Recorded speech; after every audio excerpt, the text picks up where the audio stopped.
सवाल हमारा कुछ यूं है कि तहरीक इंसाफ की हुकूमत की जानिब से इतनी तब्दीलियों की वजह क्या है। ओपन ऑप्शन है हमारे तमाम एनालिस्ट के पास। पैनल का तारुफ करवा दूं, हमें ज्वाइन करें मजहर अब्बास साहब, बेनजीर शाह साहब, इरशाद भट्टी साहब, मुनीफ फारूक साहब और हसन निसार साहब भी हमारे साथ हैं। बेनजीर, गुफ्तगू का आगाज आपसे। क्या समझती हैं 2.5 सालों में इतनी बार तब्दीलियां हुई, इसके बावजूद खातिर खा नताइज क्यों नहीं आ रहे? अलीना, पहले तो मैं आपके सवाल के जवाब पे भी आती हूँ, लेकिन पहले ज़रा मैं बात करना चाह रही थी कि अब्दुल हफीज़ शेख साहब को हटाया क्यों गया। हमारे जियो के बड़े सीनियर जी। कॉरेस्पॉन्डेंट हैं अशरफ मालकम साहब, मेरी उनसे आज बात हुई तो उन्होंने कहा देखिए 2-3 रीजंस थे।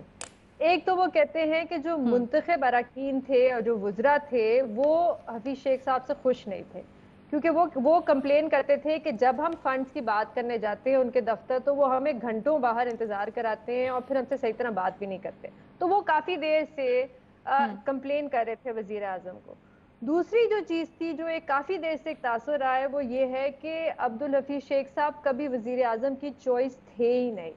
अप्रूवल उन्होंने दिया लेकिन चॉइस उनके नहीं थे फाइनेंस मिनिस्टर के लिए। उनकी चॉइस हर वक्त असद उमर ही थे और अभी भी वो ये कहते हैं कि असद उमर ही उनकी फर्स्ट चॉइस है।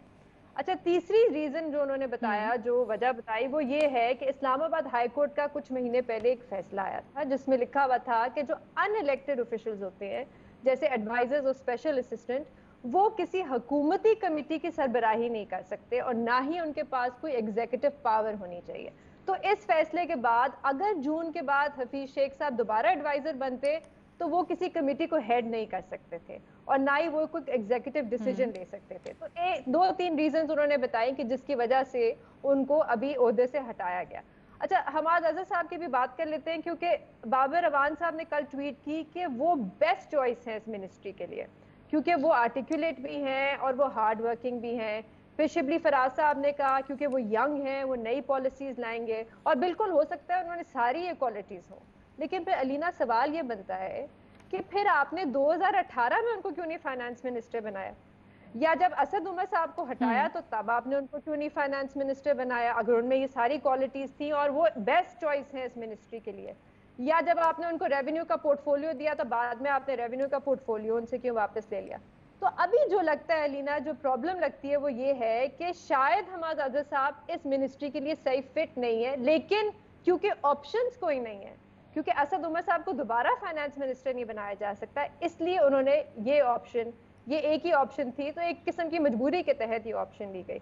अच्छा, अब वजह क्या है इन तब्दीलियों की अलीना? ठीक है। इसका रीजन बड़ा सिंपल है। हम अक्सर बात करते हैं कि टीम सही होनी चाहिए। मेरे ख्याल से टीम का मसला नहीं होता, लीडर के विजन का मसला होता है। अगर लीडर कंफ्यूज होगा तो टीम भी कंफ्यूज होगी। और यहाँ पे सबसे बड़ा मसला हमने देखा है एक जॉब सिक्योरिटी का रहता है। अगर आप एक गुजरा हैं और आप बार बार यही सोच में पड़े हुए हो कि आज मिनिस्ट्री पता नहीं कल होगी या नहीं होगी, तो आपने क्या डिलीवर ठीक करना है। है? आपको तो अपनी जॉब सिक्योरिटी की पड़ी रहेगी। तो मेरे ख्याल से विजन का सबसे बड़ा प्रॉब्लम है, क्योंकि एक विजन में कंफ्यूजन है। जैसे आपने भी बताया कि 5 दफा तो आपने लीडर के एफबीआर के विजन का चेयरमैन को मसला। बताया। हाँ। तो अगर इस किस्म की कंफ्यूजन चलती ठीक है, रहेगी तो मईशत में क्या कोई इंप्रूवमेंट आएगी? तो इसी वजह से आपको लगता